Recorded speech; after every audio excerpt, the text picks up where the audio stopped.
hi friends welcome to Tirumala Rajalakshmi garden नमस्ते अंडी ना वीडियो మొదటిసారి చూసిన వాళ్ళైతే సబ్స్క్రైబ్ చేయండి బెల్ బటన్ నొక్కండి లైక్ చేయండి మీ ఫ్రెండ్స్ కి షేర్ చేయండి నా వీడియోని చూస్తూ ఉండండి అలాగే కామెంట్స్ లో తెలియజేయండి ఈ రోజు గులాబీ మొక్క నాటుకోవడం చూపిస్తున్నాను ఈ వీడియో మొదటి నుంచి చివరి దాకా చూడండి మధ్యలో స్కిప్ చేయకండి అప్పుడే మీకు అర్థం అవుతుంది గులాబీ మొక్క నాటుకునే మట్టిలో ఎటువంటి ఏమేమిటి కలపాలన్నది ఈ వీడియోలో చూపిస్తున్నాను ఇక వీడియోలోకి వెళ్దాం అయితే మనం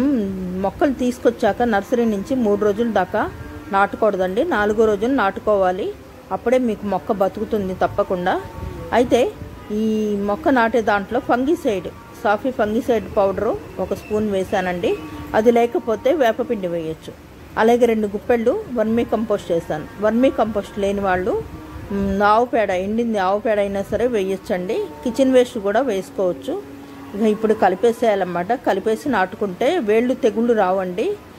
తప్పకుండా వేపపిండి కానీ సాఫీ ఫంగిసైడ్ పౌడర్ కానీ వేసుకోవాలి నేలలో పాకినా కుండీల్లో పాకినా సరే ఈ పౌడరు తప్పకుండా వేయాలండి అలాగే ఈ మొక్క నాటేటప్పుడు కొంచెం మట్టి తీసేయాలండి మొక్క నుంచి వచ్చిన మొక్కలతో ఇస్తారు కదా మట్టి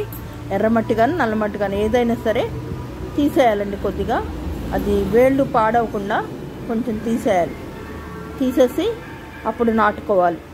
కొంచెం వేళ్ళు కనపడే విధంగా చూసుకుని పూర్తిగా తీసేయకూడదు అలాని వేళ్ళు తెగిపోకుండా తీసేయకూడదు అలా తీసి నాటుకోవాలి నాటేసి మట్టి కప్పేయాలన్నమాట తప్పకుండా సాఫీ ఫంగిసైడ్ పౌడర్ కానీ వేప పిండి కానీ వేయండి మొక్క నాటుకునేటప్పుడు ఈ వీడియో కనుక మొదటిసారి చూసిన వాళ్ళైతే సబ్స్క్రైబ్ చేయండి బెల్ బటన్ నొక్కండి లైక్ చేయండి ఇప్పుడు ఇక వాటరింగ్ ఇస్తే సరిపోతుందన్నమాట ఈ నా వీడియోలు మొదటిసారి చూసిన వాళ్ళైతే సబ్స్క్రైబ్ చేయండి బెల్ బటన్ నొక్కండి లైక్ చేయండి మీ ఫ్రెండ్స్కి షేర్ చేయండి థ్యాంక్ యూ నా వీడియోలను ఫాలో అవుతూ ఉండండి ప్లీజ్ సబ్స్క్రైబ్ థ్యాంక్ యూ